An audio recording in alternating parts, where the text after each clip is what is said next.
Hi, this is Mike J. Welcome to the channel.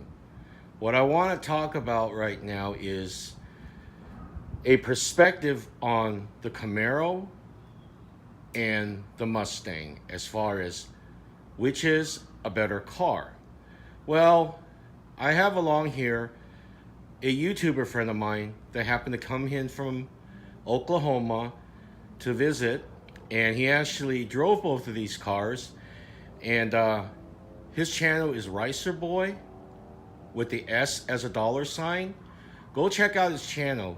There's a lot of footage of my cars that will be uploading on his channel. But we're gonna do a little interview with erboi, and he's gonna give a feedback on driving both of these cars. Robert, erboi, welcome to the channel. It's great to be here.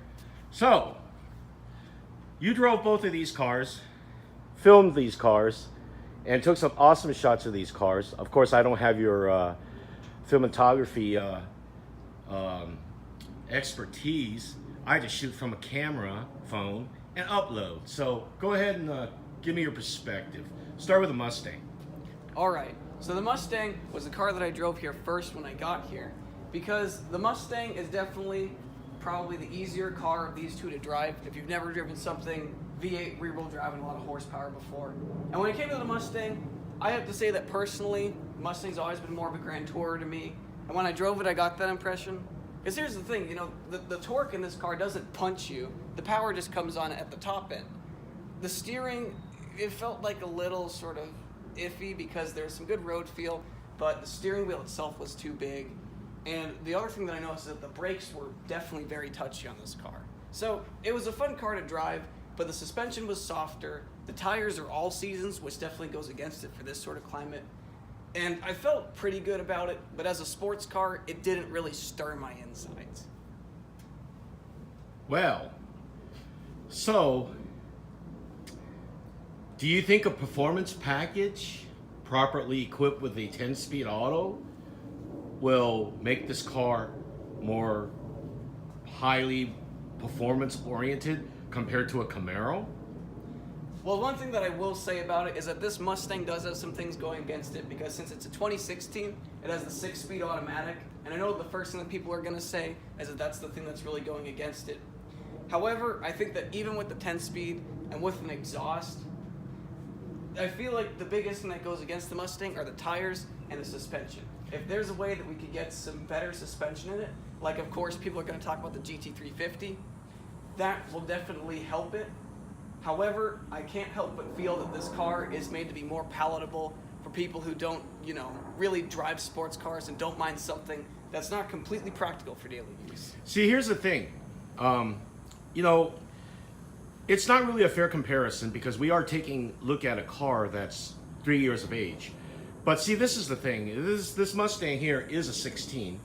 The Camaro SS is a 18, but virtually stayed unchanged since its 2016 debut. So basically, this being a 2018 is the same car as it was 16. So for 3 years, this car has stayed unchanged, power-wise and everything else-wise.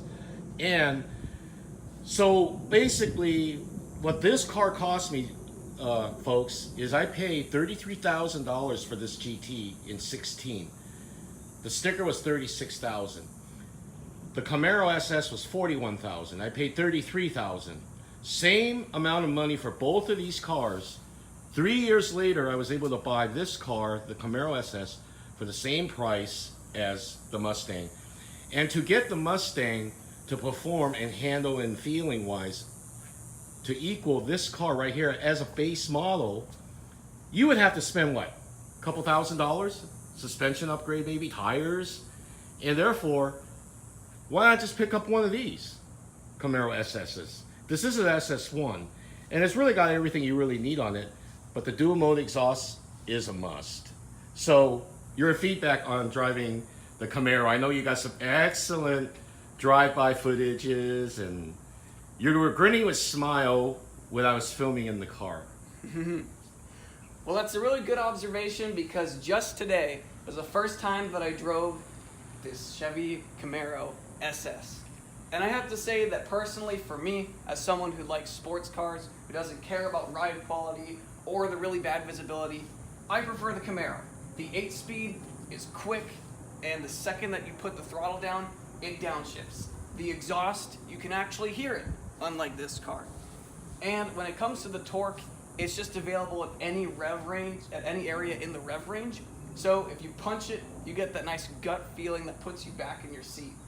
So yes, well, in my perspective, the Camaro isn't as good of a car to look at. When it costs the same price as the Mustang, if you want something that's a sports car, this is a much better starting point. Because this thing, it doesn't feel like it's wallowy in corners. The steering and the brakes are a lot more predictable and less fidgety than in the Mustang. And the thing is that I was going through some corners at some pretty high and illegal rates of speed, and this thing was completely steady, planted, it felt like a brick. Can't say the same thing about this car. So there you have it. A racer's perspective on American muscle. So folks, leave me a comment. Tell me which do you think is the better car, or which car that you would buy at $33,000 if you had to pick between these two, assuming that this was an 18 as well, because I know you can still buy one for around the same price. Well, Ricer Boy, thanks for your feedback and comment on the Camaro SS and the Mustang GT. If you like this video, please give me a big thumbs up. Please like, subscribe, comment, tap the notification bell for future videos, and we'll see you in the next one. Thanks for watching. Take care.